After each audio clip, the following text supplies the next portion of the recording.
Bom, pessoal, estamos gravando então, estamos dando início. Opa, que beleza, hein? Hoje estamos com a sala cheia aqui, olha que gostoso.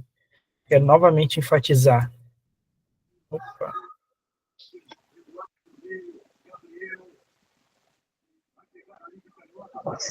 Pelo amor de Deus.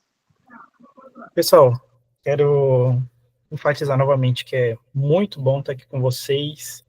Uma alegria estar ao vivo e a cores, né? Vendo a carinha de vocês, compartilhando, né? Conhecimento, conteúdo. É uma experiência sempre muito boa. Gosto muito de estar aqui, gosto muito de estar como professor com vocês. Então, vou compartilhar meus slides aqui. Jonathan, podemos marcar para vir no final do ano. Ah, que legal. Final do ano, quem sabe, né? Vamos trocar de carro para descer aí de novo. Quem sabe? Vamos lá, né? Quero muito. Bom, vamos lá. Qual que é a nossa temática de hoje, né? O que é que nós vamos falar? O que é que nós vamos compartilhar hoje? Hoje nós vamos falar sobre Candomblé e Umbanda. A nossa ideia aqui é justamente... Deixa eu aumentar essa tela aqui. Nossa ideia é justamente trazer sobre essa outra matriz africana, essa outra matriz religiosa, né? Então, só para recapitular, pessoal, eu vou só mutar todo mundo aqui e qualquer coisa vocês levantem a mão aí, tá? Beleza. Então, a gente começou a primeira aula de licenciatura em Ciências da Religião, a gente começou falando sobre matrizes religiosas do Brasil, né? Começamos, demos uma introduzida, falamos na aula anterior sobre a matriz religiosa indígena, mandei para vocês no grupo de WhatsApp, quem não tiver no grupo de WhatsApp, dá um sinalzinho aí para a gente saber também, né? Tem o link do WhatsApp das aulas aqui, que é para facilitar também, que eu estou mandando material lá também, tá? Ainda não coloquei num drive para vocês, mas vou disponibilizar isso com mais tempo, ok? Bom, então a gente falou sobre religião indígena, né? Religião dos povos originários do Brasil. Deixa eu acertar minha câmera. Falamos na aula anterior sobre religiões indígenas, né? Que é uma pluralidade, diversas tribos, diversos idiomas, né? E uma compreensão mais integralizada da vida. E agora a gente vai falar sobre religiões de matriz africana, especificamente do candomblé inicialmente.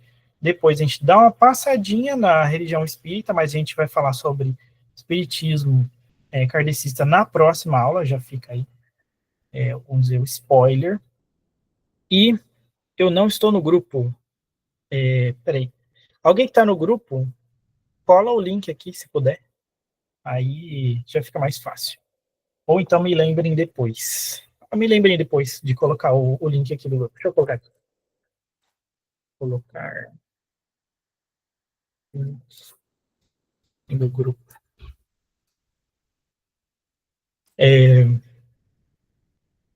Então a gente vai fazer isso, né? A gente vai fazer essa caminhada pelas matrizes religiosas do Brasil. Já falamos sobre a indígena, agora a gente vai falar sobre matriz religiosa afro-brasileira, africana. Tem alguns teóricos que falam de um jeito, tem alguns teóricos que falam de outro. Bem-vindo, Paulo, espero que esteja melhor, né? Espero que você esteja bem.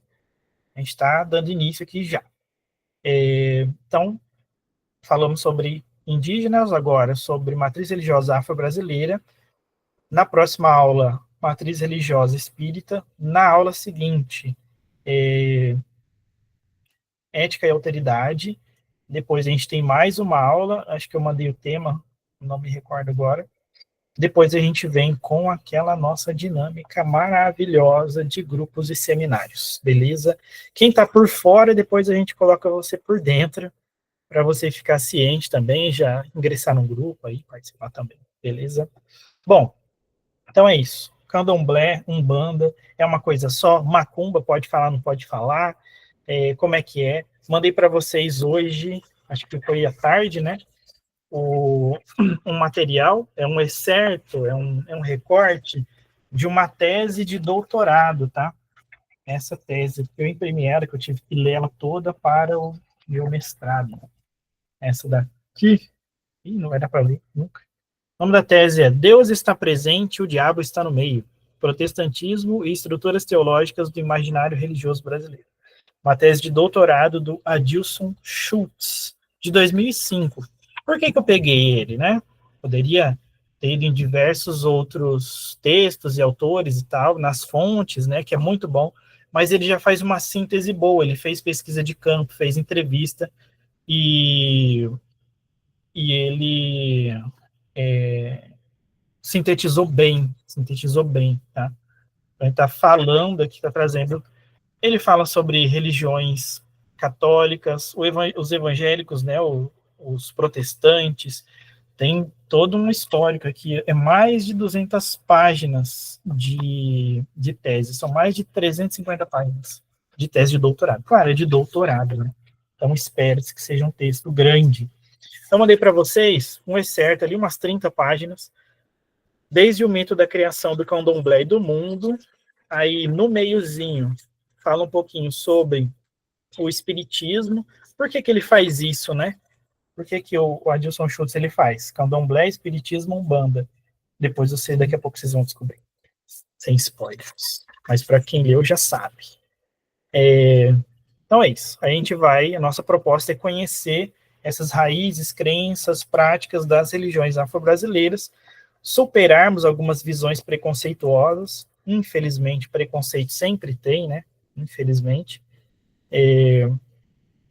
Mas a nossa ideia, como cientistas da religião, é entender os mitos, os conceitos, os ritos, entender como funciona a mediação, né, se existe algum tipo de mediação espiritualista, né, alguma mediação entre o além e o aqui, né, que a gente vai ver daqui a pouco.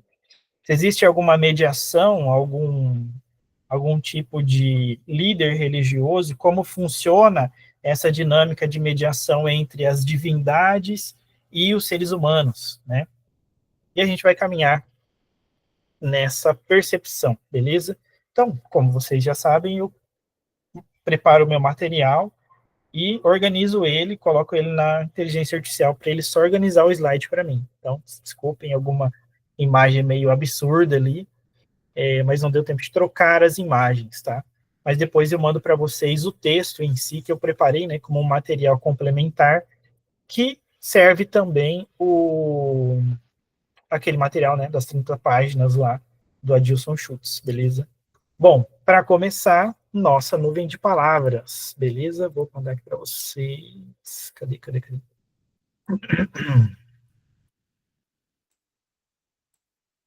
Bom, vou mandar aqui no chat um linkzinho. Eu gostaria que vocês clicassem nesse link e escrevessem. Deixa eu ver quantas palavras tem ali. Acho que deve ter umas 3 palavras, né? O default deles, o padrão, acho que são 3 palavras. Vocês podem participar ali.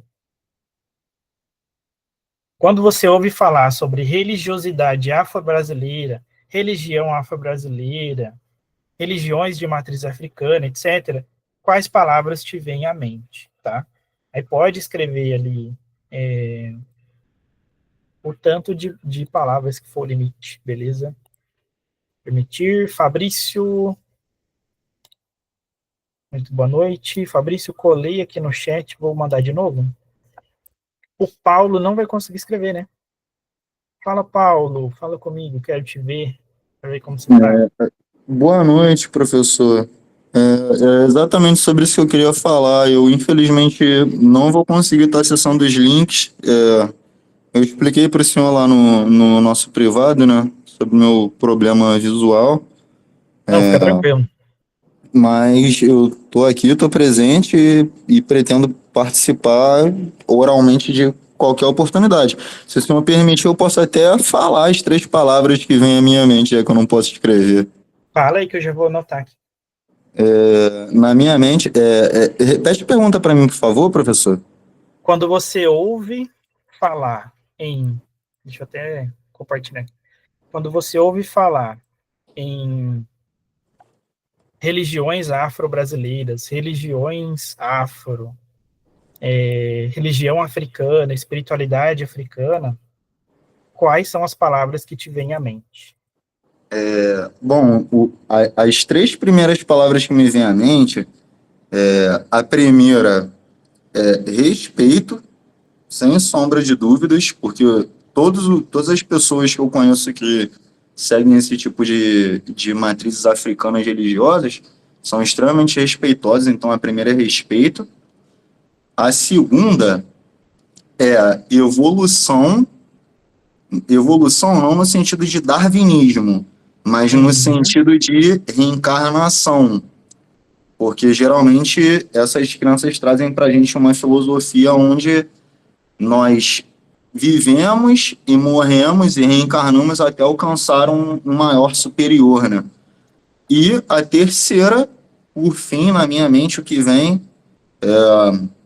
sem sombras de dúvidas, pode até parecer uma questão racial da minha parte, mas acho que não é negritude. Eu acho muito importante a gente ressaltar que as religiões de matrizes africanas sofreram um sincretismo religioso muito grande, né? A gente tem, por exemplo, imagens de orixás, exemplo, Iemanjá, como se ela fosse Santa Maria, mãe de Jesus, quando na verdade não é. É uma deidade, uma entidade diferente de outro canto do mundo. Então, no meu ponto de vista, são essas três palavras: negritude, respeito e evolução. Obrigado aí Perfeito, pela palavra. perfeito. Já coloquei aqui também, tá na tela, a sua participação. E a participação de todos. Como vocês podem ver, a gente já tem aqui algumas palavras, né, que podem nos guiar nesse comecinho. E eu já vou mandar lá para a gente também. Ó, daqui a pouco a gente vai tirar aquela selfie bonita. Beleza? Vamos abrir já as câmeras aí, quem puder. Já aproveita que o Paulo tá por aí, tá com a câmera dele ligada. Pô, calma aí Vamos que eu tenho que tentar ficar bonito aqui, eu só não tô enxergando aqui. Aí tá bem quadradinho. Tá, show. Isso, vão aparecer aí, quem puder. Vou tirar duas aqui, uma com o nossa nuvem de palavras e outra só a gente. Atenção. Vamos Eu lá. posso ficar de óculos, professor? Fica à vontade. Obrigado. Olha lá, vou tirar, hein? Ô, Giovanni, brota aí também, cara. Se puder. Estou aqui com frio, professor, e não, Tá nas eu cobertas. estou eu tô meio enrolado aqui, mas pode tirar foto, não dá nada não, fica tranquilo. Beleza, beleza. Peraí, gente. Peraí, que agora eu vou tirar o slide aqui. E vou tirar uma só nós. Professor, eu queria fazer uma pergunta para o senhor aí depois. Aguenta aí, pra eu não sair falando. Ó, mais uma. X. Perfeito, pessoal. Só gente bonita aqui. Só gente bonita. A gente pode responder sua pergunta depois? Pode Ah, ser mais beleza. tarde. Me lembra aí, me lembra aí. Então, pessoal, ó, bastante palavra aqui, hein? Ó, começando das maiores, né? As maiores ali são as palavras que tiveram maior recorrência. Então, orixás, disciplina, respeito, ritual, sincretismo, que mais? Dogma. As outras vão ter mais ou menos o mesmo tamanho: força, preconceito, culturas africanas, coragem, animismo, diferente, oportunidade, intolerância, sincretismo religioso, negritude, música, fidelidade, cultura, diversidade, o que mais que eu perdi? Evolução. A Elisete, ela é liberdade, diferente, respeito. Isso aí. Deixa eu colocar só uma música enquanto isso. Eu vou colocar no celular, porque o celular sei que vai ir.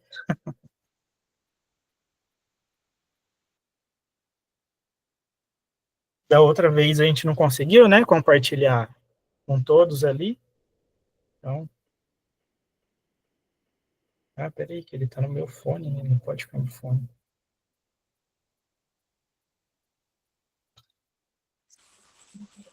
Tá ouvindo? Não? Descobri porque ele reduz o ruído.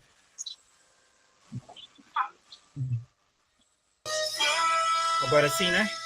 Em uma quarta-feira, saí pra te procurar.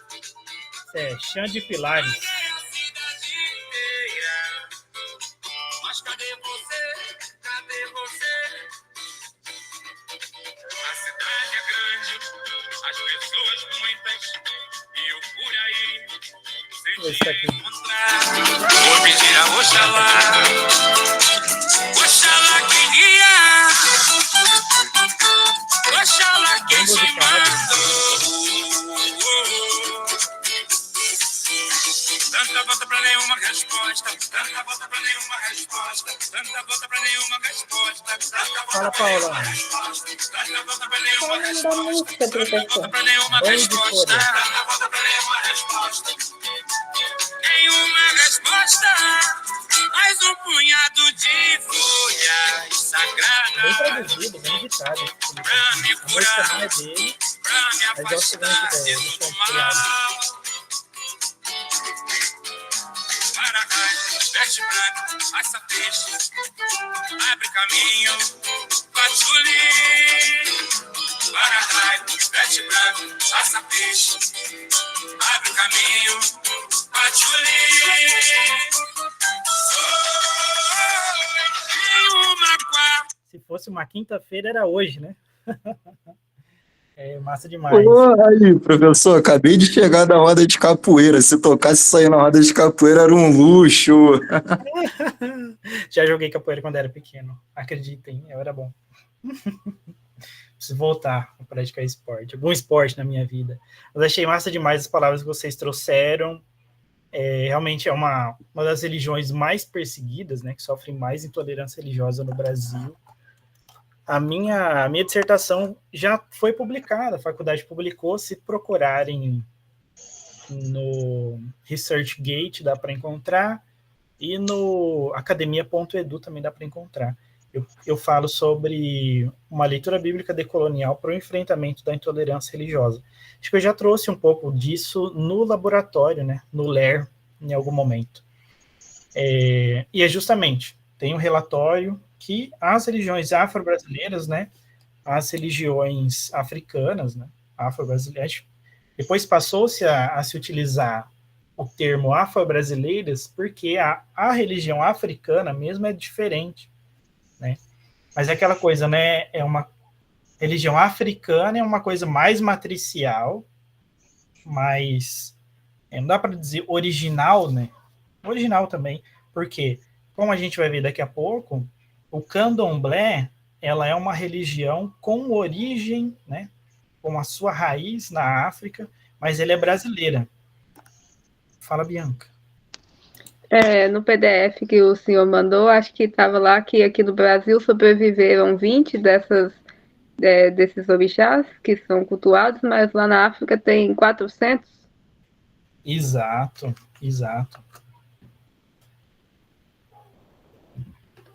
A gente tem A ali... pergunta que não quer calar é qual o nome da música? eu não falei? Achei que tinha falado. Não. É banho de folhas. Vou escrever aqui. Banho de folhas. Xande Pilares. Tem uma outra moça que canta ela também, mas eu gosto dessa versão do Xande Pilares, porque é pagode, né? É da Lued Luna. A outra, acho que foi a primeira versão. Fala, Július. Depois, Paulo. Boa noite, professor.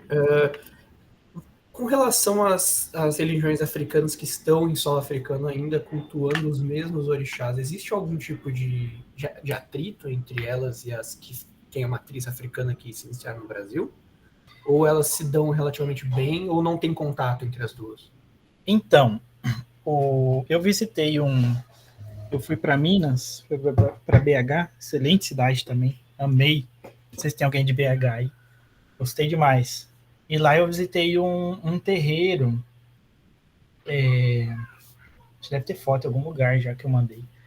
E naquela visita, a teórica que eu pesquiso, que é de Botsuana, na África, estava lá. Ela queria ver, né? Por isso que a gente foi lá.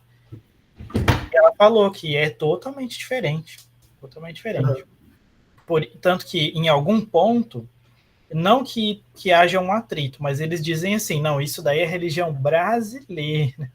A religião africana é diferente. E eu me pergunto se, tipo... Porque eu já vi pessoas... Eu vi, assim, na internet por cima, a gente comentando, né? Então não sei quem era no seu background, mas pessoas, por exemplo, da África lusófona, né? Que fala português, que tem religiões da mesma matriz, incomodados com isso, entendeu? Como se fosse uma versão não aceita por eles, né? E eu me pergunto sobre esse atrito, né?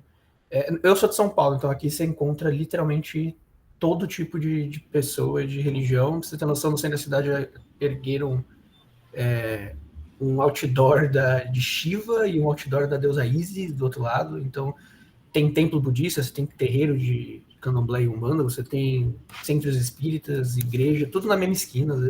Então, aqui é um lugar muito bom para pesquisar isso. Mas eu nunca encontrei, de fato, uma pessoa da África que falasse a opinião dela sobre isso. Né? Roberta, peraí, deixa eu autorizar a entrada. Paulo, sua mão tá erguidinha, você vai falar? Sim, professor. Queria acrescentar aí na pergunta do colega, como é que é o nome dele? É Rafael? É o Július. Július. Então, eu já tive eu sou do Rio de Janeiro, estou até próximo dele, né, que é de São Paulo. Eu já tive a oportunidade de conversar com algumas pessoas que vêm da África, principalmente de Angola, né, que falam português, inclusive. E segundo essas pessoas que eu tive contato e já vi na internet muitos angolanos falando sobre o assunto também, a África hoje em dia, pelo que parece, ela é a mais dividida entre cristianismo e islamismo. Parece que o cristianismo e o islamismo tomaram uma proporção na África maior do que as próprias religiões de matrizes africanas, né? Pelo menos foi o contato que eu tive com essas pessoas. Fora isso, eu vou deixar minha pergunta pro fim da aula para não atrapalhar o andamento, tá bom? É diferente do assunto, hein? Não, tem até um pouco a ver com o assunto, mas prefiro dar liberdade do senhor falar aí para não atrapalhar muito. É um prazer para mim estar aqui com o senhor. E como eu não estou conseguindo enxergar nada, só ouvir, quanto mais os colegas falarem aí, para mim vai ser melhor também. Maravilha. Só para me descrever, então, eu sou um sujeito muito bonito, viu, Júlio? Eu tô com uma camiseta vermelha, você já me viu, né? Eu tenho uma barbinha ruiva. E agora eu tô com um colarzinho aqui, que eu ganhei lá do pessoal da África. Depois eu mostro ele em detalhes para vocês, mas eu ganhei justamente nesse evento que eu fui em BH. Tem alguns símbolos, né, dos acádios, né? Tipo o Sankofa, etc. E esse daqui é um dos símbolos. É uma menininha, uma mulherzinha. E estou com a camiseta vermelha, só para dizer. Sobre as religiões e sobre a maioria delas. Primeiro, vamos lá, peraí. Eu vou começar pela pergunta da Roberta. Se é diferente, o que seria matriz, então? De onde veio a ideia? É uma referência? Então, porque os estudiosos da ciência da religião, da sociologia da religião, etc., e a história dessas religiões, elas vão nos mostrar que a religião do candomblé, ela vem da África com os africanos, né? A gente sabe que é um povo sofrido, né? Com todo respeito, são religiões afro-brasileiras, né? Se constituem essas expressões religiosas que vêm do encontro de cosmovisões africanas de pessoas que vieram enquanto escravos lá da África, né? mais de 300 mil pessoas que vieram, ali especialmente entre os séculos XVI até ali o século praticamente XVIII, né, XIX, sendo estruturada aí a partir dessa preservação de rituais, línguas, mitos africanos. Esse é o candomblé. Então, uma matriz, o que é a matriz, né? É uma base, uma raiz, entende? Então, imagina assim, imagina uma colônia de brasileiro que está lá, sei lá, nos Estados Unidos. Sei que tem bastante mineiro, tem bastante paulista, carioca. Aí imagina uma colônia de brasileiros lá nos Estados Unidos. Aí lá eles precisam manter viva a cultura brasileira. O que eles iam construir enquanto cultura? Não, então, se a gente fosse organizar, né? Claro que não foi sistematizado, pensado, sintetizado e tal, mas o que permaneceria dessa construção das culturas, da cultura brasileira, né? Que a gente tem gente do norte, do sul, do nordeste, do sudeste, né? Tem gente ali do Mato Grosso, e cada lugar tem sua cultura, cada lugar tem sua particularidade. Então, seria como se nós colocássemos lá uma religião de matriz brasileira. Porque, claro, o Brasil é um país único, mas a África são diversos países, né? É um continente com diversos países. Então, tem essa influência de diversas regiões, principalmente ali da região do Congo, né? Dessa região subsaariana, mais centralizada, dessas religiões ali, primordialmente, mas são religiões amplas, são religiões plurais, né? Porque na África confunde-se, assim como a gente estava falando, por exemplo, dos indígenas, a gente começou a tocar no assunto na primeira aula sobre religiões orientais, que a cultura e a religião estão intrincadas, estão juntas, unidas, quase que não dá para distinguir uma coisa da outra. Então, quando se fala, por exemplo, em respeito à ancestralidade, a religião africana, ela traz o ancestral da família para dentro, né? Por exemplo, um ente querido oriental, né, sei lá, um chinês, um japonês, quando ele morre, tem um rito, né, de luto, etc. Tem, digamos, um altarzinho ali, né, tem uma ritualística, tem toda essa questão de ritual religioso, de cultura, de preservação da identidade. Então, o candomblé ele é um pouco disso, dessa mistura das religiões dos povos, né, da África que vieram aqui escravizados. Depois a gente vai ver a Umbanda também, mas é por isso. Por isso, assim, são religiões diferentes? São religiões diferentes. A gente fala que é de matriz para dizer assim, é origem africana. Então, tem sua origem na África. Você tem atritos, provavelmente, o Júlio o Paulo deu um toque ali já, né? E é isso, não sei se eu perdi a pergunta de alguém. Jonathan. Boa noite para todos. Professor, eu só gostaria de contribuir com a tua fala, que foi excelente também. Quanto à questão da originalidade da religião de matriz africana, né? Eu acredito até em uma conversa com um preto velho chamado Pai Antônio, entre outros, né? Que essa originalidade dessa matriz africana nas religiões aqui no Brasil, elas também partiram da parte espiritual em si, né?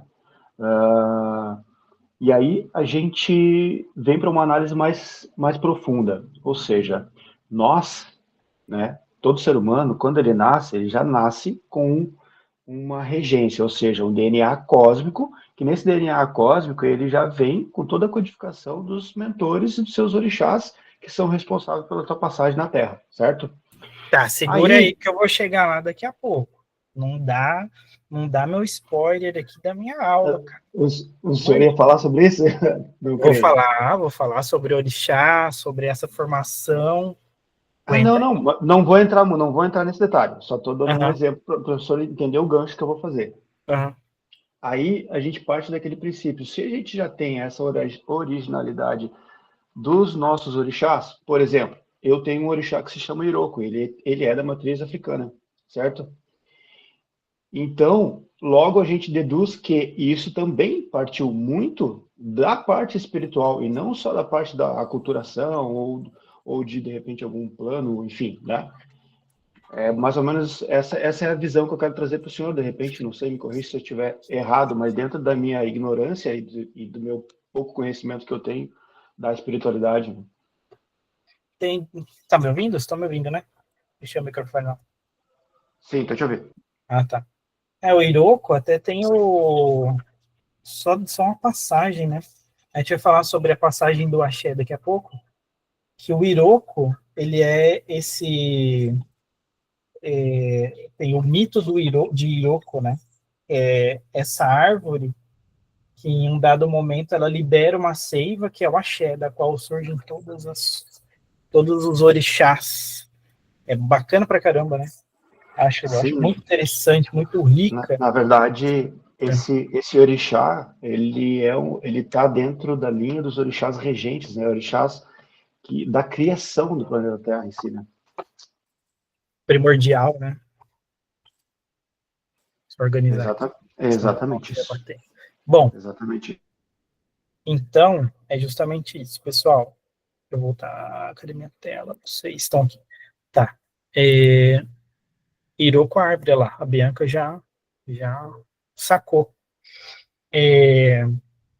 Dizia eu. Então, candomblé é as matrizes, né? Então, a gente fala que é de origem. Que, por exemplo, a gente falar, de novo, eu falando do cristianismo, só para a gente ter uma base, porque o cristianismo é, infelizmente ou felizmente, a religião hegemônica no Brasil. O cristianismo brasileiro é a mesma coisa que saiu lá de Lutero.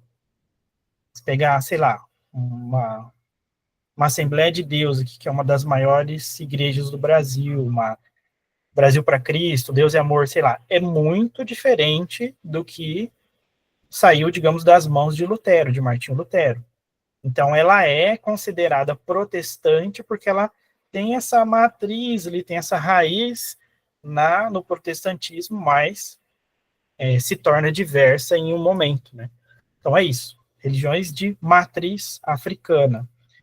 O Giovanni perguntou se todo mundo no primeiro ano. Aqui é turno para todo mundo. Tem gente terminando, tem gente começando, tem gente no meio. Então, estamos todo mundo junto aqui. Candomblé.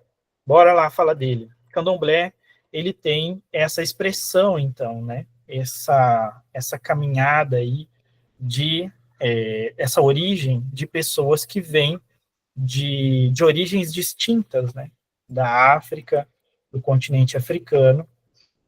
Tem um certo sincretismo, uma adaptação ali, preservação cultural em um contexto hostil, porque são pessoas que vieram traficadas, sequestradas de seus países ali pelo colonizador, e eles têm que sobreviver de alguma forma. Nessa sobrevivência, as expressões espiritualistas, né, as expressões espirituais, de cultura, de preservação da sua história, de identidade, de quem eles são. E aí eles estão ali caminhando, né, com a gente nesse contexto. O professor estou saindo do trabalho para casa, aqui no Acre, ainda 6h42. Fica tranquilo, Lisete, fica tranquilo. A gente está gravando aqui também, claro que a participação de vocês ao vivaço é muito melhor. Então, a gente vai agora entender a Umbanda, né? Umbanda surge no Rio de Janeiro, mas eu vou falar da Umbanda mais daqui a pouco. Para entender a Umbanda, a gente precisa entender o Candomblé, certo? Para entender o Candomblé, qual é a visão de mundo, né? O mundo, a criação do mundo, segundo o Candomblé. Então, tem a primeira página do documento que eu passei para vocês, tá? Eu queria fazer uma leitura com vocês topam? Quem topa ler? Eu topo, eu aceito a leitura, professor. Eu só não vou Mas não vou conseguir ler, né? contribuir, né? Lendo. Mas aceito sim, tá? Legal. Então vamos fazer leitura coletiva? O que vocês acham? Olha só, eu até me esforço aqui, se quiserem reservar um parágrafo para mim, eu consigo ler sim, tá? Fica tranquilo, o Paulo. Faz o seguinte, começa então o primeiro parágrafo, que é curtinho, aí você não força tanto. Pode ser? Show de bola. Tá aqui no chat? Ah, tá, né? Não, eu mandei lá naquele... Ah, não. Não, deixa quieto, Tá Paulo. no grupo do WhatsApp, eu consigo acessar o grupo, não tem problema. Beleza, tá no grupo do... Eu te mandei esse texto, lembra?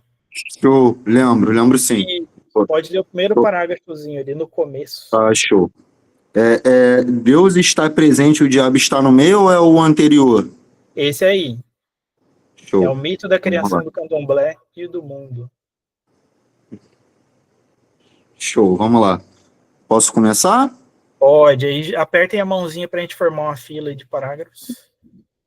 Vamos lá. O mito da criação de um candomblé e do mundo. No começo, não havia separação entre o Orum, o céu dos orixás, e o Aie, a terra dos humanos. Homens e divindades iam e vinham, coabitando e dividindo vidas e aventuras. Conta-se que, quando o Orum fazia limite com Aie, um ser humano tocou o Orum com as mãos sujas. O céu imaculado do orixá fora conspurcado. O branco imaculado de Obatalá se perdera. Esse foi o primeiro parágrafo, né? Agora é o próximo? Quem pode ler o próximo? Eu tô projetando ele aqui também, se vocês quiserem ler daqui, então não tem problema. Professor, o senhor, antes da gente continuar a leitura, o senhor me dá a oportunidade de uma pergunta? Ah, você pode só segurar, porque daí a gente faz a Claro. leitura. Claro, posso sim. Onde vocês acham o texto? Pode ler, Bianca, ou você quiser falar. É o segundo parágrafo? Isso, conta. Conta-se que, quando o Orum fazia limite com o Aie, um ser humano tocou o Orum com as mãos sujas. O céu imaculado do orixá fora conspurcado, o branco imaculado de Obatalá se perdera. O terceiro também? Pode ler o terceiro, enquanto alguém fica mal aí também. Oxalá foi reclamar a Olorum. Olorum, Senhor do Céu, Deus Supremo, irado com a sujeira, o desperdício e a displicência dos mortais, soprou enfurecido seu sopro divino e separou para sempre o céu da terra. Assim, o Orum separou-se do mundo dos homens, e nenhum homem poderia ir ao Orum e retornar de lá com vida. E os orixás também não poderiam vir à terra com seus corpos. Agora havia o mundo dos homens e o dos orixás separados. Legal. Quem pode ler o seguinte? A gente parou aqui em Isolados dos Humanos.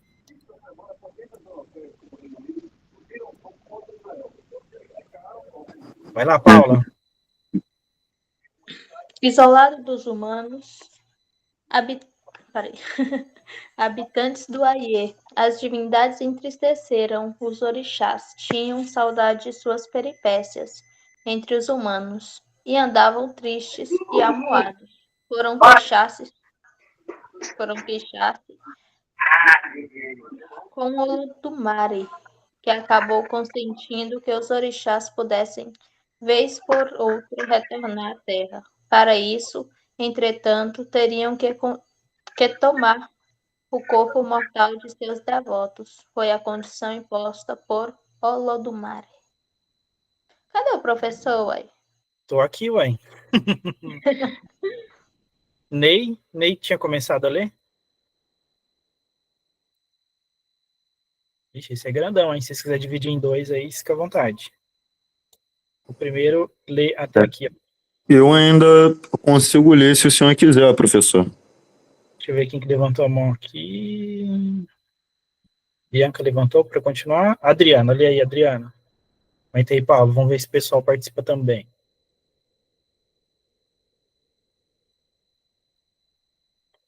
Vamos lá, Adriana, depois a Roberta, então. A Adriana pode começar aqui de Oxum.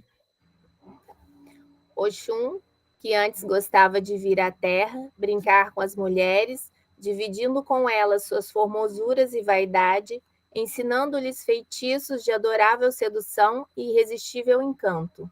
Recebeu de Olorum um novo encargo, preparar os mortais para receberem em seus corpos os orixás. Oxum fez oferendas a Exu para propiciar sua delicada missão. De seu sucesso dependia a alegria dos seus irmãos e amigos orixás. Veio ao Aie e juntou-se às mulheres à sua volta, banhou seus corpos com ervas preciosas, cortou seus cabelos, raspou suas cabeças, pintou seus corpos. Pintou suas cabeças com pintinhas brancas, com as penas da galinha. Vestiu-as com belíssimos vestidos e fartos laços. Enfeitou-as com joias e coroa. Adriana, agora. Roberta. Vamos lá. Gente, perdão interromper aí. É que tem mais de uma pessoa com o microfone ligado e tá dando interferência.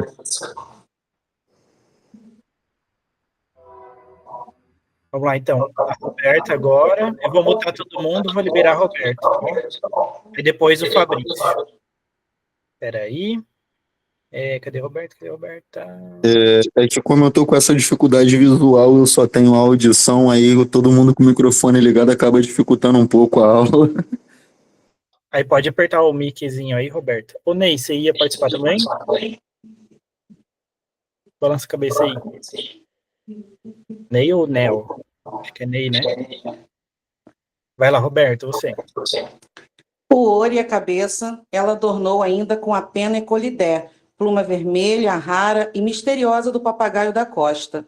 Nas mãos as fez levar a bebés, espadas, cetros e nos pulsos dúzias de dourados em 10. O colo cobriu com voltas e voltas de coloridas contas e múltiplas fieiras de búzios, cerâmicas e corais. Na cabeça pôs um cone feito de manteiga de ori, finas ervas e obi mascado, com todo o condimento de que gostam os orixás. Esse Oxo atrairia o orixá ao ori da iniciada e o orixá não tinha como se enganar em seu retorno ao Oiê. Finalmente as pequenas esposas estavam feitas, estavam prontas e estavam Odara. Aos e Aos eram as noivas mais bonitas que a vaidade de Oxum conseguia imaginar. Estavam prontas para os deuses.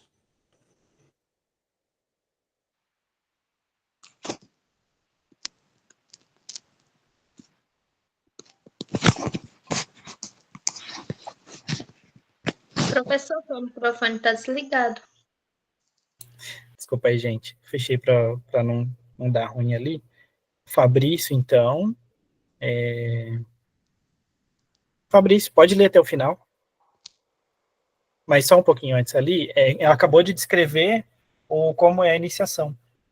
Né? O rito de iniciação à religião em si, né? Vai lá, Fabrício. Os orixás agora tinham seus cavalos. Podiam retornar com segurança ao Aie. Podiam cavalgar o corpo das devotas. Os humanos faziam oferendas aos orixás, convidando-os à terra, aos corpos dos aios. Então os orixás vinham e tomavam seus cavalos. As sacerdotisas já não eram elas mesmas. Estavam em transe. Tinham se transformado nos orixás que tomavam seus corpos.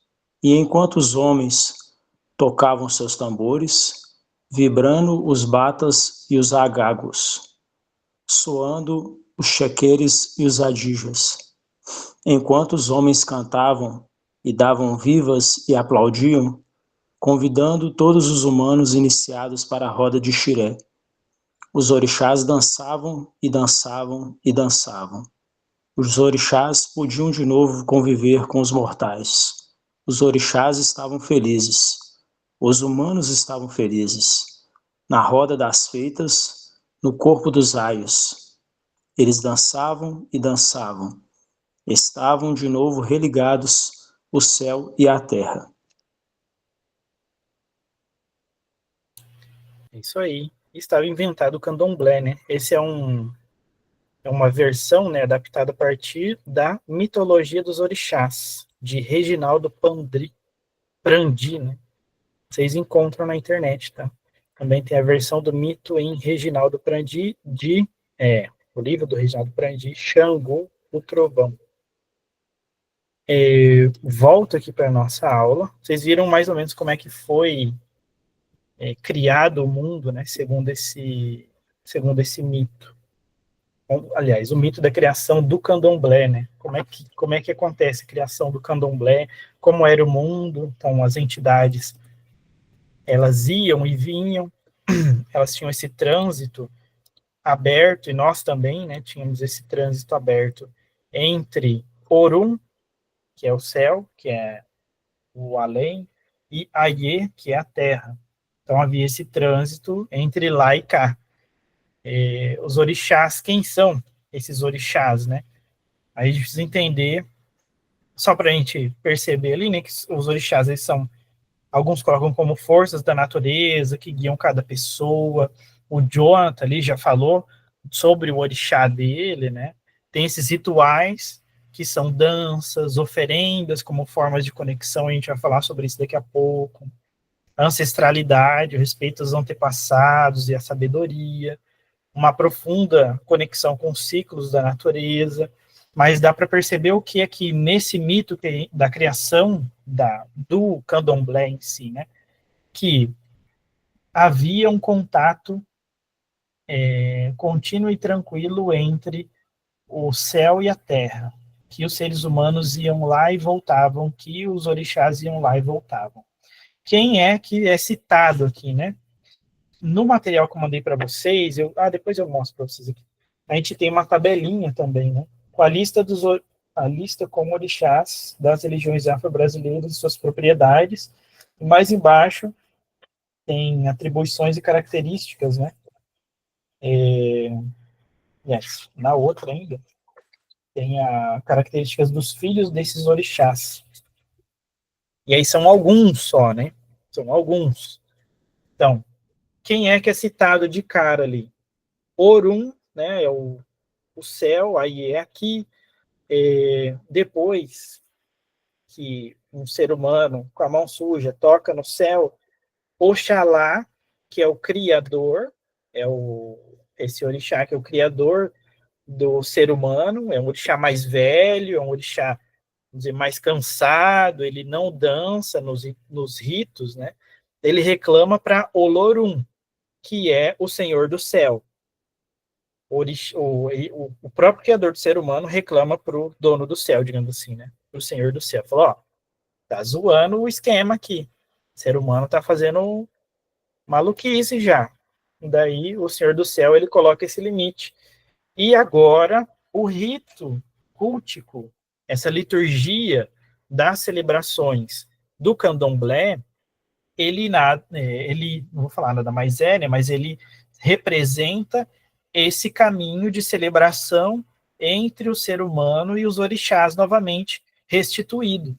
Então é assim que se restituiu essa conexão entre o ser humano e o orixá, entre o ser humano e Orum, entre os orixás e Aie, quer dizer, como é que a gente retoma tudo isso? Então tem ali a Oxum, né, que diz que ela é bem vaidosa, ela é uma mulher bem vaidosa. Ela teve a tarefa de preparar o rito. Como é que a gente vai fazer isso? E é o rito de iniciação das pessoas. O Ori, né? Ori é cabeça na linguagem. Puxa, esqueci o idioma em si. Não é Ifá, gente. No idioma em si, Ori é cabeça. Orixá... É Iorubá, professor. Ótimo, muito obrigado, Jonathan. Iorubá. É justamente dessa região ali que vem as religiões, né, essas influências, a linguagem, a gente tem outras vertentes. A gente está olhando hoje para o candomblé, né? Então, olha só quantas conexões, quantos aspectos, né? E a gente fala sobre ancestralidade, sobre essa conversa com os ancestrais também, lá já na Umbanda. Mas eu quero seguir com vocês, que agora que eu vi que horas são aqui, né? Sobre esse início de tudo, né? Que é o Lodum-Maré, que cria o mundo, o Batalá, ele molda os seres humanos, os orixás, quer dizer, o Lodum-Maré, ele cria o mundo, ele cria o universo. Só que ele não bota a mão, entendeu? Ele criou, deixou lá. Daí ele separou, dividiu as energias, vamos dizer assim, as esferas da vida, da natureza, etc., ele deu para os orixás, que são essas energias, que são esses seres, né, que transpassam ali a espiritualidade e tinham esse contato com os seres humanos, certo? São esses espíritos, e alguns colocam, inclusive, como espíritos de antepassados, em algum ponto, por exemplo, aí já na Umbanda, né, acho que o Tiriri, por exemplo, ele tem uma história, que ele é um antepassado, ele é alguém ali, um ancestral, que ele tem uma história. Mas esses orixás, digamos aqui, originários, né, esses orixás iniciais, eles têm as suas esferas de poder ali, né, seus lugares de domínio. Xangô, a justiça, Iemanjá é os mares, Oxóssi é a floresta. Eles representam ali essas forças, né, forças vitais. Então, o Lodum-Maré cria, separa os domínios. Então, cada orixá agora tem domínio sobre alguma coisa, e ao mesmo tempo, os filhos, né, desses orixás, eles têm algumas características, né, desses orixás. Entre os outros, nesse mito, né, dessa estrutura de teologia candomblecista, ela mostra como se orienta a organização, por exemplo, dos terreiros, os rituais de iniciação, as práticas do culto. Então tem esse começo, que os orixás, eles têm os domínios da natureza, os domínios de algumas esferas da vida, etc. Cada orixá, ele tem uma determinada característica, né, de personalidade. Na tabelinha que eu mostrei para vocês, está nesse trabalho também, tem algumas delas, né, daqui a pouco eu projeto aqui, acho que eu vou projetar já, para quem não recebeu naquele momento, consegue ter uma percepção do que a gente está vendo agora.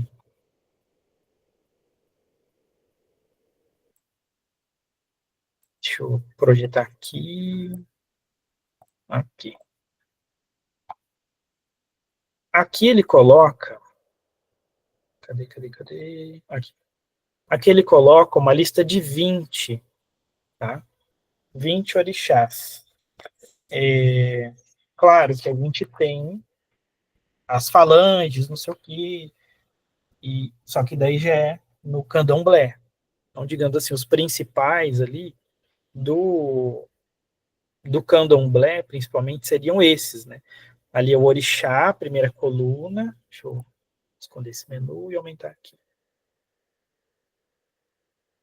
Primeira coluna é o orixá, segunda coluna, a saudação a esse orixá, terceira coluna, uma característica e a morada, a quarta é o domínio na vida cotidiana, a seguinte, símbolos e objetos rituais, depois, comida, oferenda, o animal sacrificial e a cor.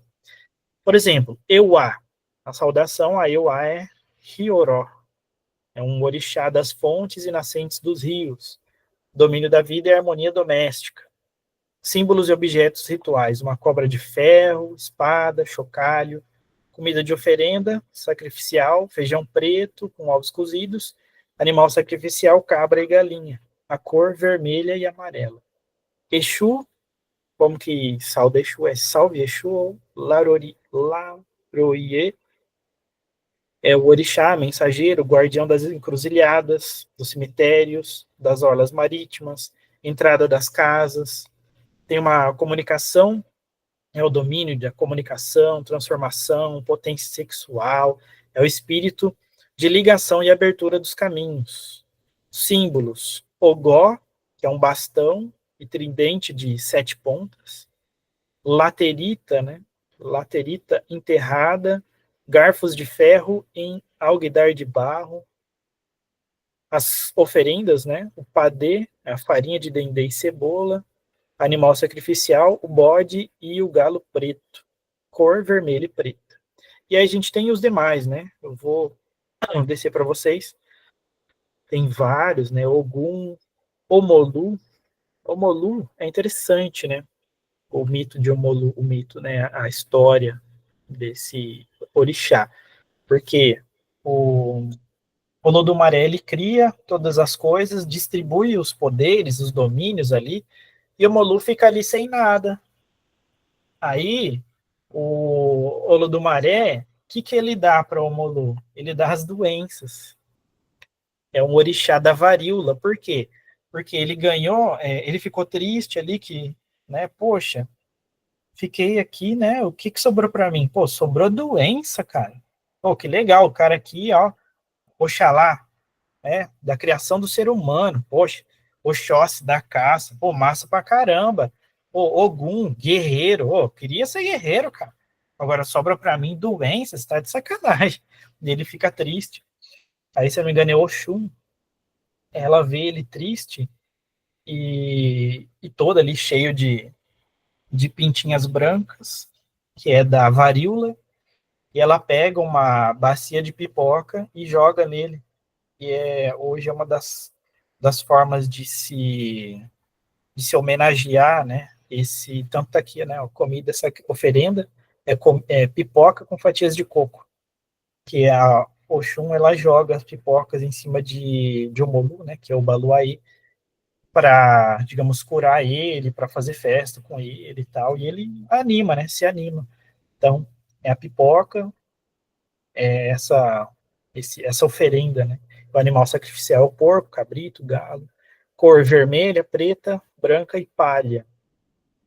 Então, os domínios da vida, olha só, os médicos, curandeiros, agentes da saúde. O Omolu, ou Obaluaí, é o médico dos pobres, né? A gente sabe que na África, durante muito tempo, teve, em alguns lugares ainda tem, a varíola, né? As doenças contagiosas, pestes, e quem mais, né? Para onde que o pobre vai? Primeiro ele vai para a religião, tem acesso a médico inicialmente, vai para a religião, vai para o curandeiro, vai para o padre, e aí a gente vai caminhando, né? Onde a religiosidade funciona como algum espectro de algum aspecto, né?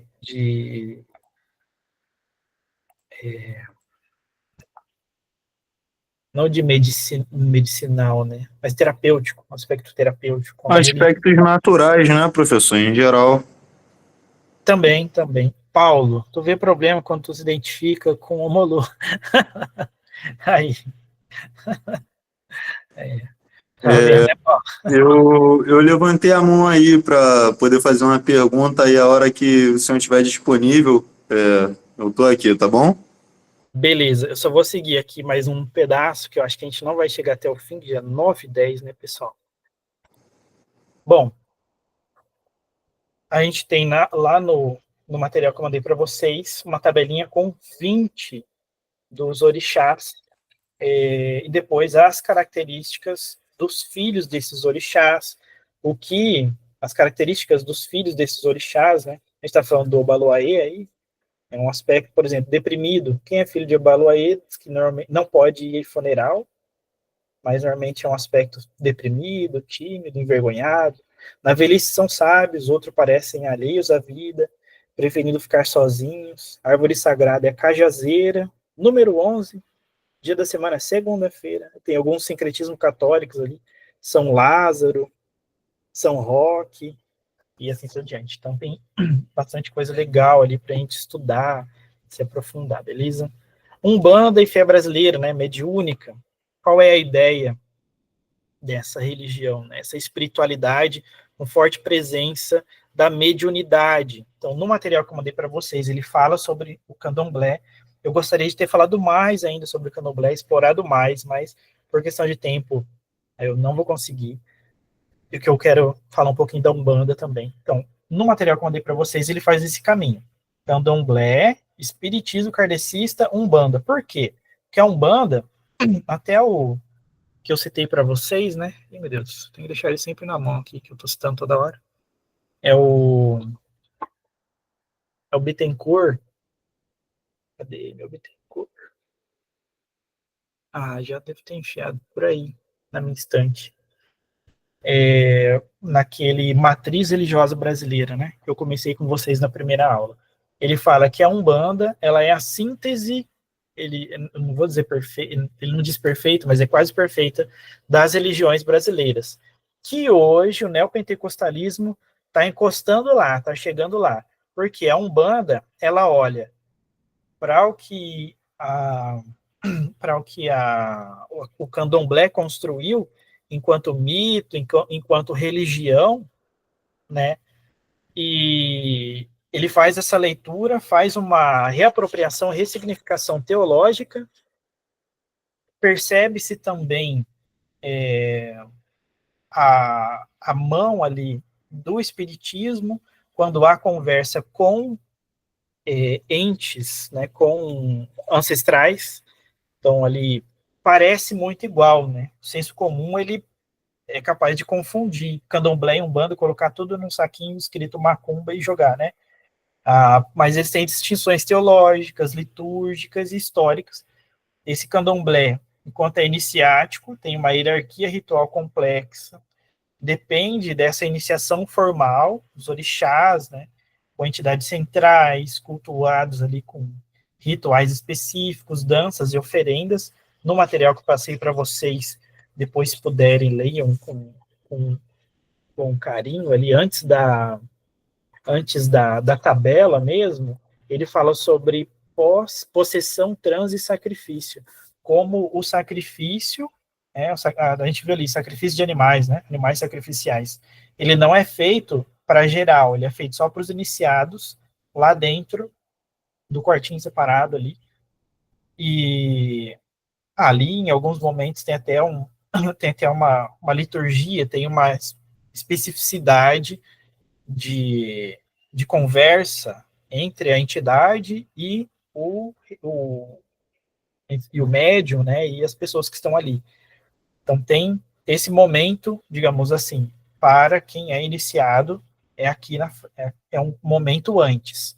Tem o momento do ritual, depois, aqui na frente, tem uma outra ritualística mais para todo mundo, né? Para quem não é iniciado também. A Umbanda é essa religião aberta, não iniciática, mas centrada na mediunidade, na incorporação das entidades espirituais, que daí o foco são os caboclos, preto velho. Os caboclos são principalmente figuras ali indígenas, né? E tem esse contato, né? Preto velhos que são mais ancestrais ali africanos, né, que vieram até aqui.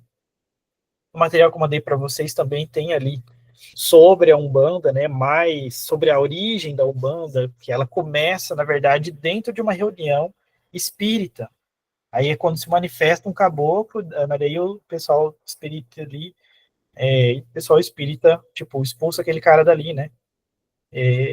Não querem aquele cara naquele momento. Então, fala, ó, beleza, você não quer sair fora, então a gente prefere que você não esteja aqui. E tem uma fala forte ali daquele espírito, e daí, a partir dali, abrem-se ali 7 outras tendas espíritas, né? Mas daí já com essa perspectiva mais de incorporação de espíritos, de entidades, né? Africanas, principalmente. Que quem manifesta ali inicialmente é o Caboclo 7 Encruzilhadas, né? Então tem esse rito ali, tem esse momento, digamos, de um aparecimento de uma entidade que a religião europeia, que é o espiritismo, não aceita naquele momento, né? E expurga daí nasce a Umbanda, que daí vem todo mundo, vem Candomblé, vem Espiritismo, vem religiões, tá meu celular aqui, vem Espiritismo, vem religiões dos povos originários, né, indígenas, e ela vai agregando. Vem também, né, em algum aspecto, um sincretismo com o catolicismo, e aí vira um sincretismo quase perfeito do que se existia para o momento, né? A religião brasileira é a Umbanda, né? Seria assim, digamos assim. A religião brasileira inicial seria a Umbanda, né? A Umbanda, ela se expressa majoritariamente em português, reflete maior sincretismo ali com o espiritismo catolicista, com o espiritismo kardecista, né? E o catolicismo. Daí a gente tem esse amparo, né? Que na Umbanda tem algumas linhas, tem 7 linhas, né? 7 linhas da Umbanda, tem 7... Tem 7... Vertentes, professor. Né, bem vertentes, né? Tem 7... Meu Deus... falanges, 7 falanges. E as falanges também tem 7, aqui, os orixás, eles têm 7 falanges, né?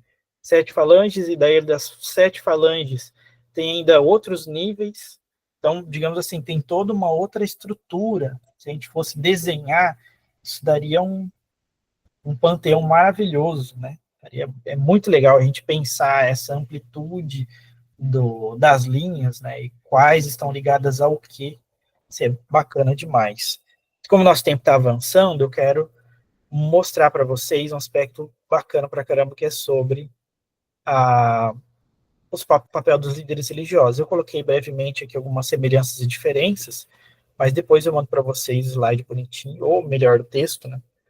Qual é o papel dos líderes religiosos dentro do candomblé, da Umbanda, né? Esses valores comuns, mas principalmente esse nível de mediação, né? Tanto no candomblé quanto na Umbanda, tem essa mediação entre o mundo espiritual e o mundo humano. E ele acontece através do candomblé, né? Os babalorixás, as ialorixás, que fazem essa guarda da tradição e a iniciação dos filhos de santo, além, obviamente, da interpretação dos sinais dos orixás, né? São os conselheiros comunitários, detentores ali de um saber teológico, litúrgico. Já na Umbanda, a mediação já é por meio dos médiuns, que são as pessoas que incorporam ali os guias espirituais durante os rituais. Essa função mediadora, ela, digamos, tem, como eu disse, esse aspecto terapêutico, de promoção de equilíbrio, cura, porque Umbanda é curar. Umbanda, na verdade, o significado, né, de Umbanda é curar. Sabia disso? Então tem esse ponto, né, que deriva ali da Quimbanda, que é feiticeiro. Aí, então, a gente tem a gente falou da Candomblé, Umbanda, aí tem a Quimbanda, né, e na Quimbanda a gente tem eles falam de direita e de esquerda. A de esquerda, né, tem mais um aspecto de maldade, né, digamos assim, de feitiçaria para o mal, se poderíamos assim dizer, mas teriam também esses caminhos. Já o Candomblé e a Umbanda, por assim dizer, ela teria mais um contato com esse aspecto de cura, né, esse aspecto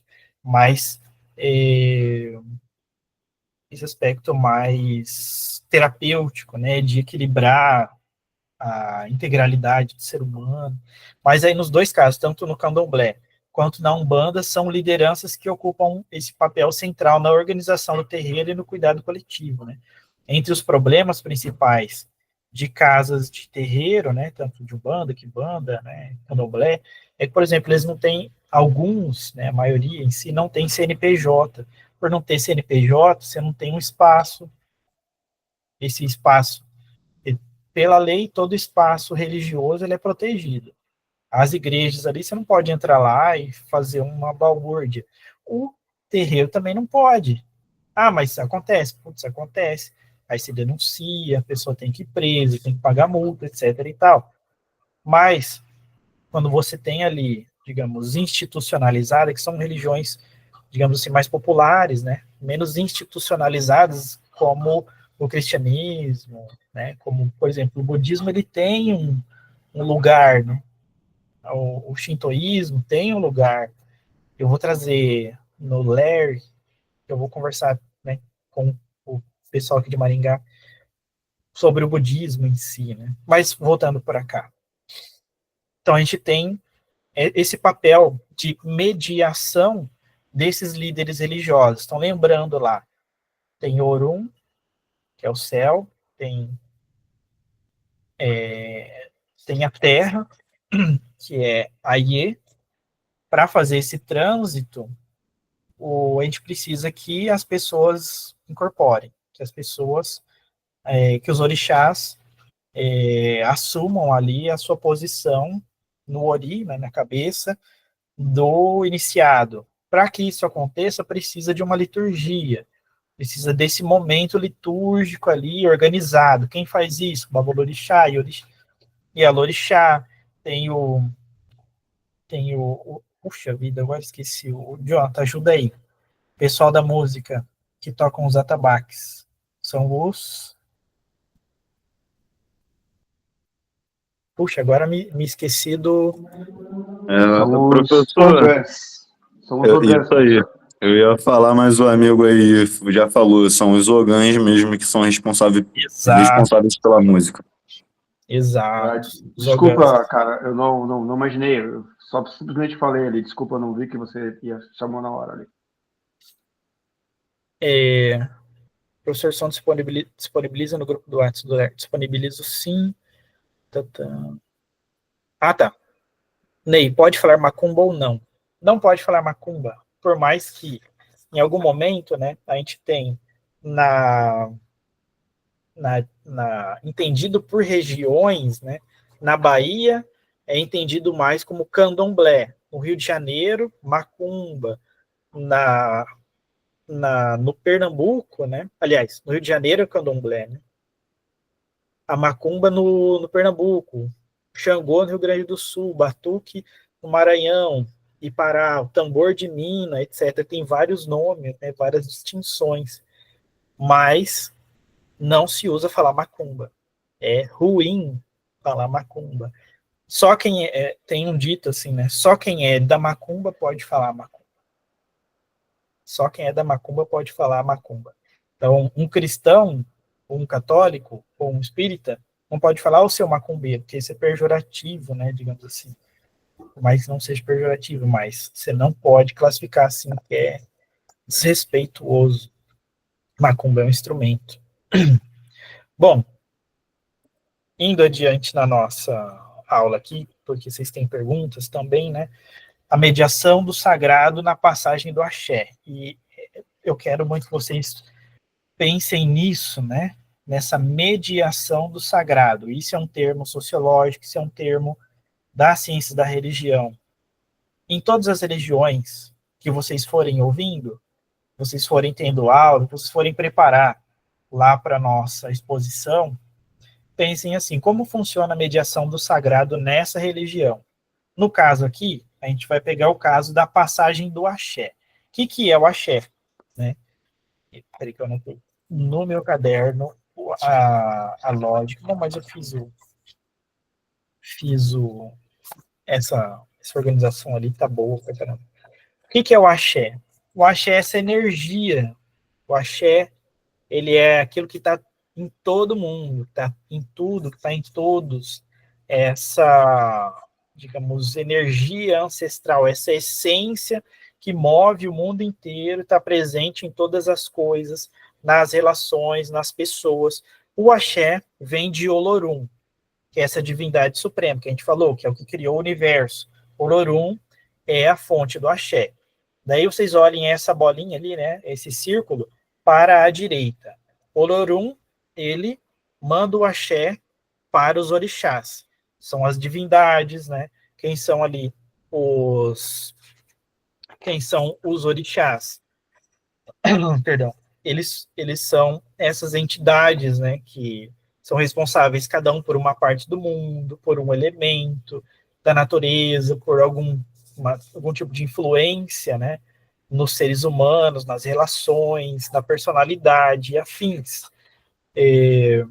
Depois, os orixás, eles transmitem o axé, olhando aqui para o candomblé, né? Eles transmitem o axé para os babalorixás e as ialorixás, que são os pais e mães de santo dos terreiros.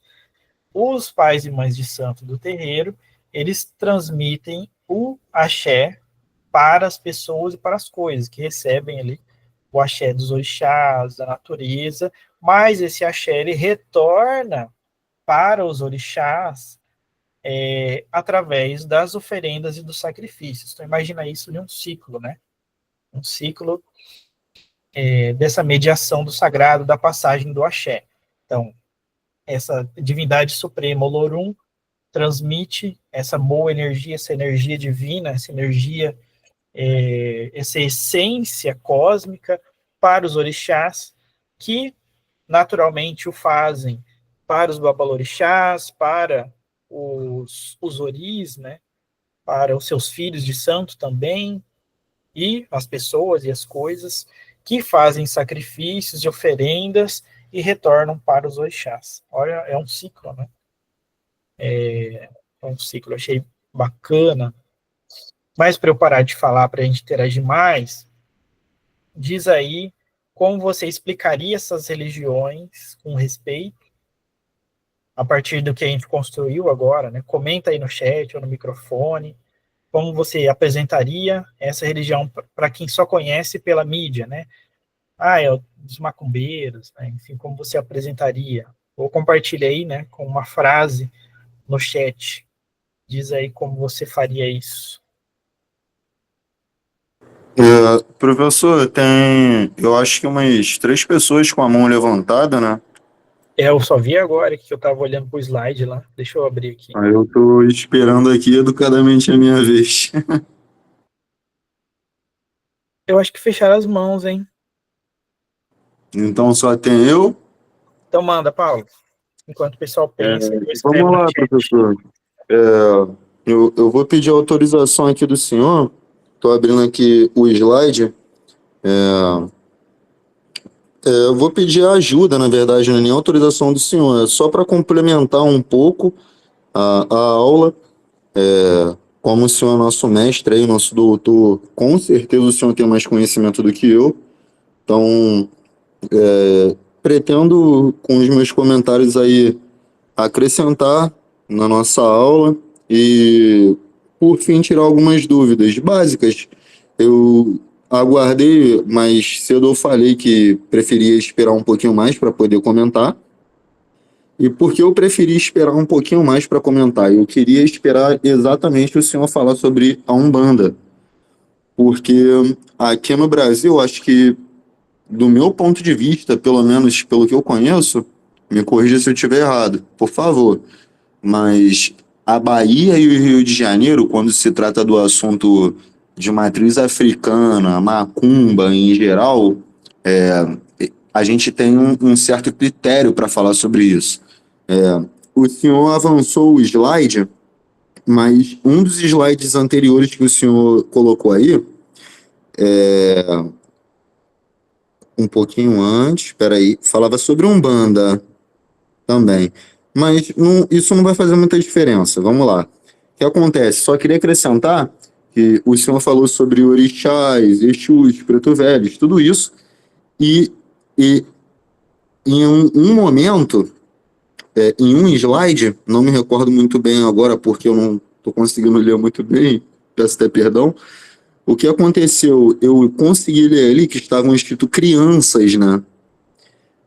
Como seres espirituais. Aqui no Rio de Janeiro e na própria Bahia, eu tenho alguns amigos que residem na Bahia, já conversei sobre isso com eles, fiz pesquisas sobre isso também. Essas crianças, na verdade, elas não são tratadas como crianças, elas são retratadas como ereis, né? Eu sou budista, eu já compartilhei isso aqui com o grupo, porém eu tenho interesse em todo tipo de religião, e quem seguidor de religiões de matrizes africanas em geral, acho que conhece sobre isso, né? As crianças, esses espíritos infantis, digamos assim, eles são retratados como hereis. Essa é a primeira coisinha que eu queria só acrescentar mesmo. Acho que ajuda a galera a entender um pouquinho mais. Quem quiser pesquisar sobre, acho que é um assunto interessante. Mas a minha pergunta mesmo volta um pouco no início da aula. O que acontece? A gente teve lá os parágrafos que o senhor mostrou sobre o céu, né, e a terra, que são personificações da natureza, como na maioria dos panteões de deuses que a gente tem, o panteão grego, o panteão nórdico, todos eles, a gente tem o deus dos trovões, o deus dos mares e tudo isso e tudo mais. O que acontece? A minha pergunta é a seguinte: pelas minhas pesquisas, pelo que eu estudei até hoje,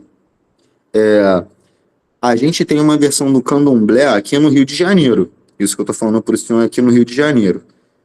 É o mais popular que a gente tem aqui. Por isso eu estou trazendo esse assunto à tona. O que acontece? Aqui no Rio de Janeiro, o orixá supremo, o deus dos deuses que a gente tem é o Oxalá, certo?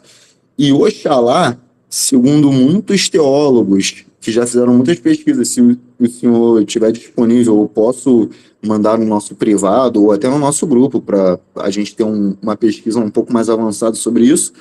O que acontece?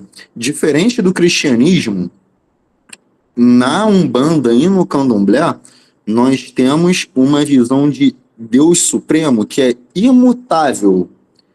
E nessa história de o nosso Deus ser imutável segundo o Candomblé, o que isso significa? Se você pegar, por exemplo, o Antigo Testamento da Bíblia e o Novo Testamento da Bíblia, às vezes, vale ressaltar, galera, eu não quero desrespeitar ninguém, tá?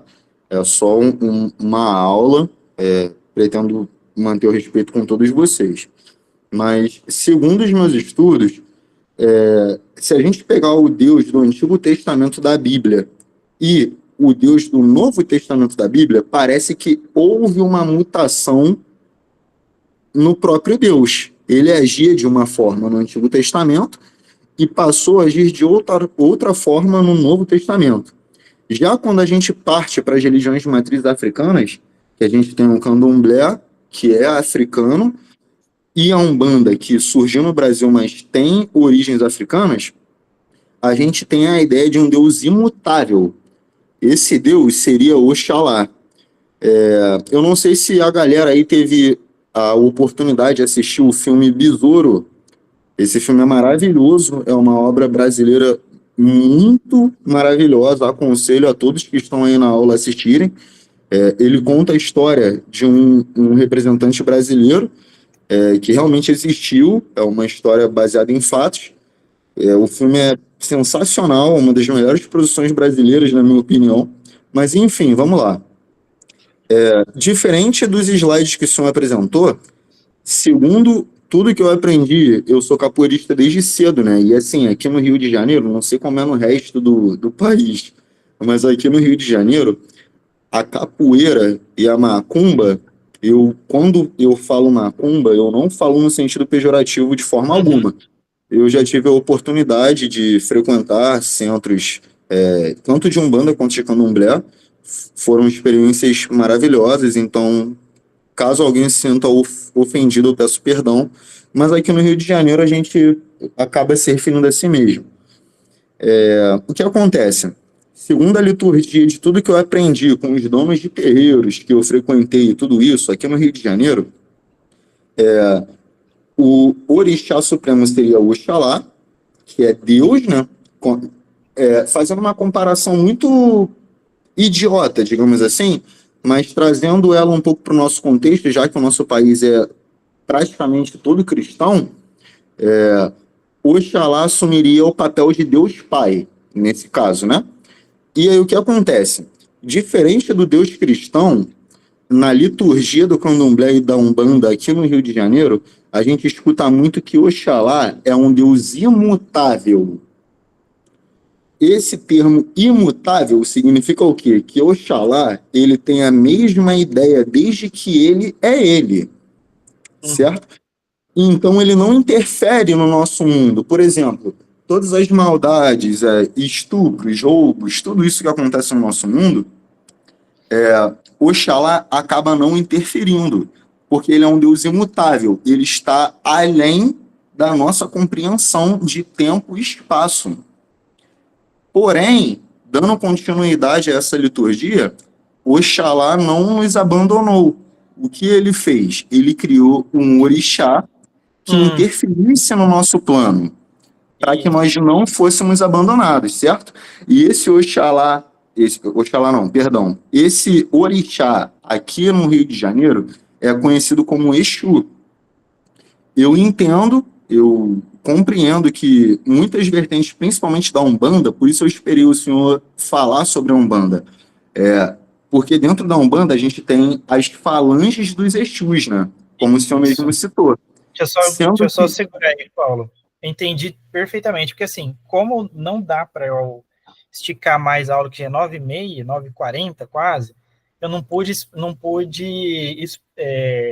entrar mesmo nas 7 linhas da Umbanda. Não, perfeito. Aí vem as falanges, etc. Porque assim, o autor, para a gente fechar a aula, e né, aproveitando isso que você falou, ele diz assim, que a Umbanda, ela faz uma ressignificação. Eu citei no começo da nossa experiência sobre o Bittencourt, dizendo que, para ele, a Umbanda, ela faz... ela é o sincretismo de todas, né? Da sua época. Né? Claro que hoje a gente tem outros cristianismos. Mas desse material que eu mandei para vocês, ele diz assim, que a Umbanda, ela ressignifica algumas coisas. Para começar, ele coloca dizendo que ela ressignifica a cosmovisão africana. Não são os orixás africanos que encarnam ou que vieram no pai de santo, na mãe de santo, para emitir os oráculos, dançar. São os orixás são os guias, né? Transformados em essências sagradas. Aí depois ele diz ainda que a Umbanda, ela ressignifica também a cosmovisão espírita. Vai dizendo assim, a Umbanda, ela fez a leitura de todos os movimentos que tinham, digamos assim. É claro que a gente precisa considerar que, para a época, foi uma manifestação, digamos assim, natural, né? Para os fiéis dessa religião, foi uma manifestação natural que se deu no meio de uma reunião espírita. Ok. Aí ele diz que houve essa releitura, essa ressignificação do mundo material, já não é mais exclusivo de um lugar de expiação, mas também de gozo, de aproveitamento, né? Aí o destino, não é o destino agora, ele não é uma coisa traçada, definida, mas tem como manipular o destino. Basta fazer uma negociação com a divindade através de ritos, oferendas da Umbanda e etc. Para a gente fechar assim, brinque primeiramente. Obrigado pela participação de todos. O Paulo aí, caramba, é meus livros, tudo aqui na minha perna. Eu só queria deixar uma última mensagem, professor. Amanhã, muito provavelmente, a minha visão vai estar um pouco melhor. Compartilhei lá com o senhor no privado que aconteceu comigo hoje. Mas amanhã eu pretendo ler o artigo todo. E, além do próprio artigo que o senhor mandou, eu pretendo aprofundar pesquisas sobre o assunto. Porque, na verdade, aqui no Rio de Janeiro e em todo o Brasil, a gente tem as religiões africanas com muito preconceito, né? Até hoje. E na própria África, como eu comentei mais cedo, a gente também tem preconceito, porque a própria África, hoje em dia, ela é majoritariamente cristã e muçulmana. Ô, Paulo, acho que vai dar para você fazer isso muito bem, porque você está no grupo 1, né? Ah, não, você está no Indígenas. Não, eu estou no grupo 1 mesmo. Não, então, o grupo 1 é religiões indígenas, né? Mas a gente consegue explorar. Quando a gente tem vontade, a gente consegue explorar sim. Do mais, pessoal, eu só queria... fechar a nossa aula, só para a gente não estender muito mais. Tá, show. Só ia pedir perdão mesmo, que eu vi uma galera aqui no chat que talvez tenha interpretado um pouco mal as minhas falas. Eu não quis ofender a religião de ninguém, tá, pessoal? Só para deixar claro mesmo. E obrigado, professor, pela fala. Paulo, sempre bom aí te ouvir suas intervenções. Pessoal, estou mandando aqui para quem não estava no grupo do WhatsApp, igual o Ney perguntou aqui, tá o link do WhatsApp das aulas.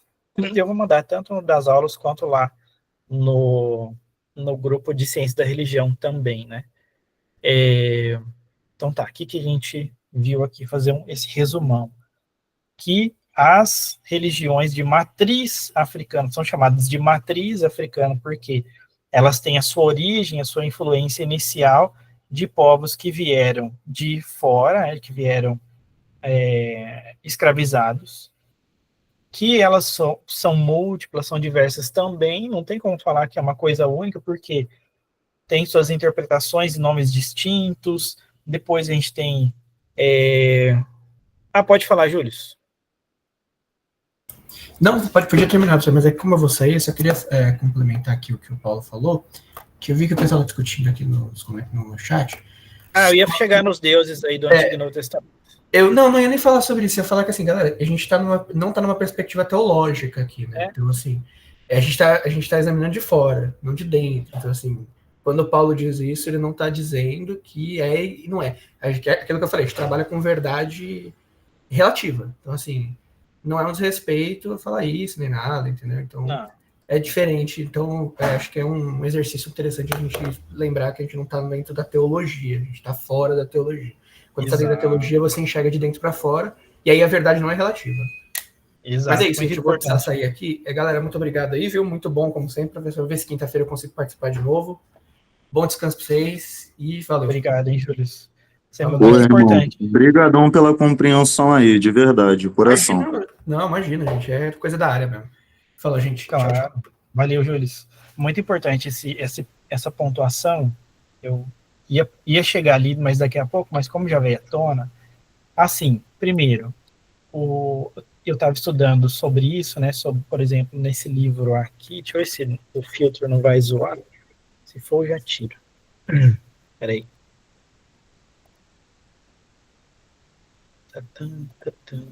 Pronto. Esse livro aqui, deixa eu fixar para todo mundo. Cadê? Opa, aqui, ó. Revelação e Decolonialidade, do Alonso Gonçalves. É um teólogo, mas que ele é cientista da religião. E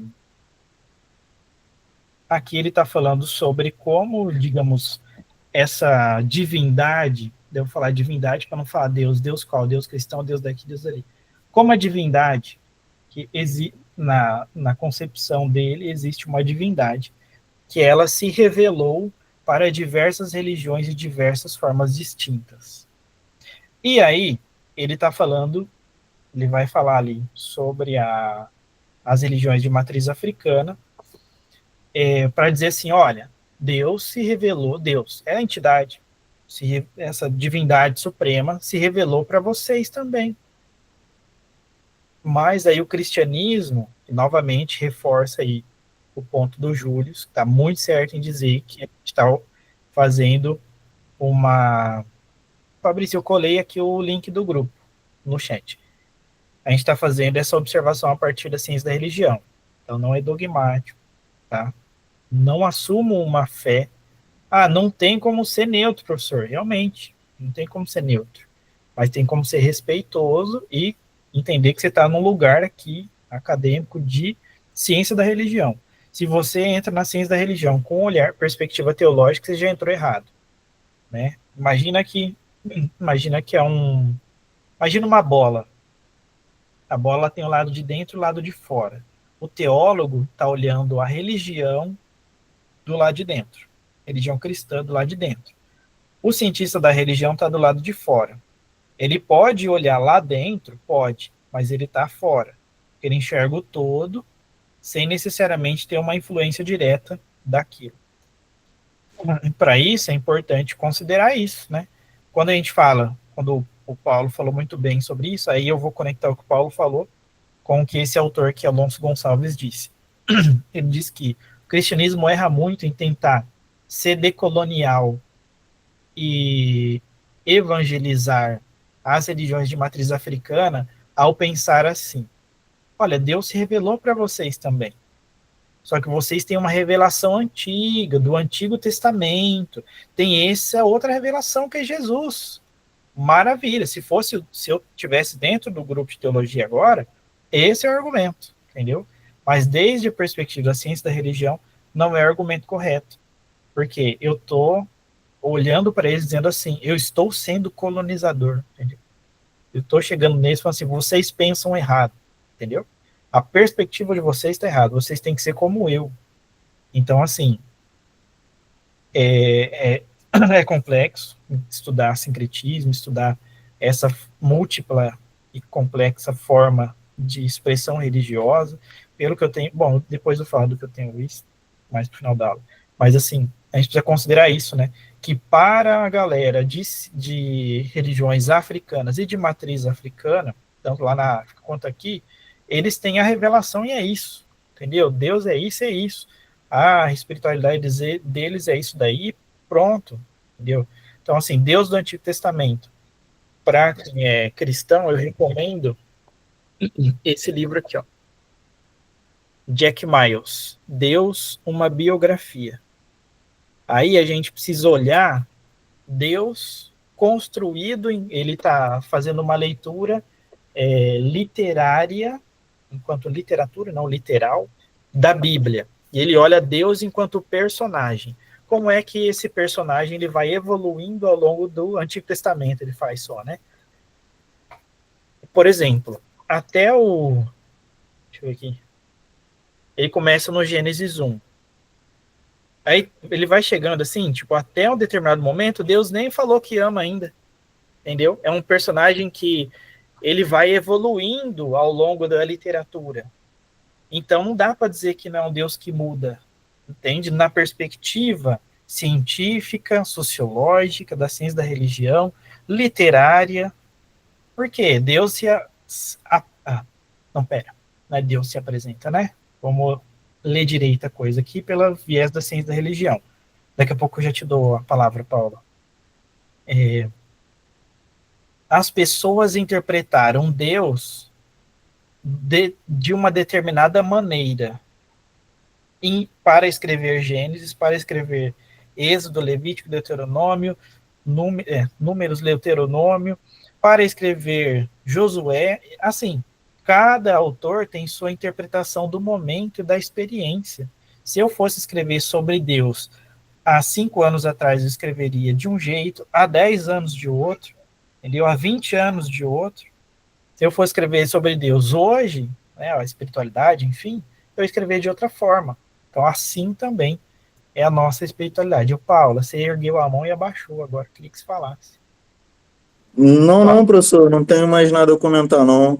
É só concluir a aula mesmo. Obrigado pela oportunidade. Não, é sua xará, é a Paula. Só queria deixar claro aí, o Júlio que saiu, só queria deixar, a galera comentou aí no chat, só queria deixar claro, pessoal, eu não quis ofender ninguém, tá, de nenhuma religião.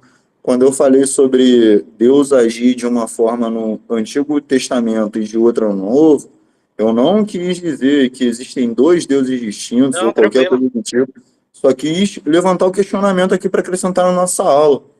Entende? Então... Até se a gente olhar, depois a gente vai chegar lá, né, que agora nesse primeiro momento eu quis trazer as religiões da matriz brasileira primeiro, mas eu quero ouvir a Paula, que ela falou, sou eu, Paulo, né, você não.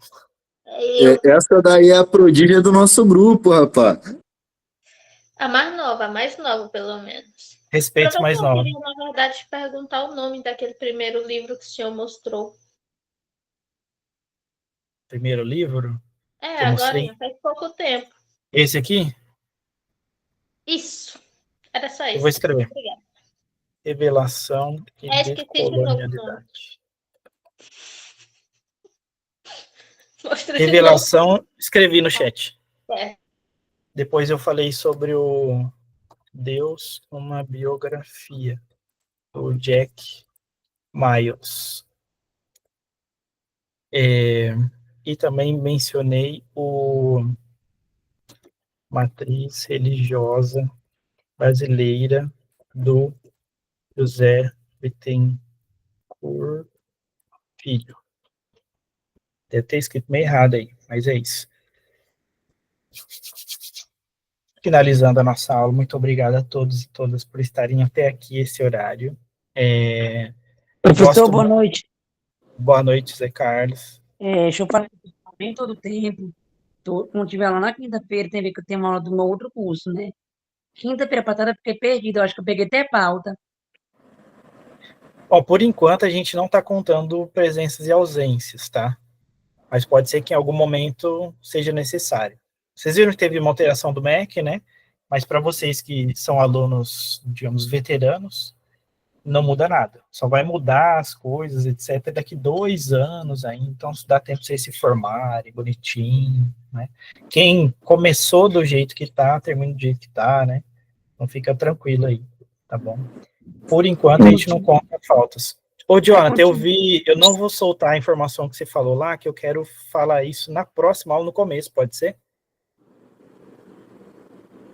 Pode ser, professor, tranquilo, beleza. Só não quis falar aberto para não deixar todo mundo na vontade.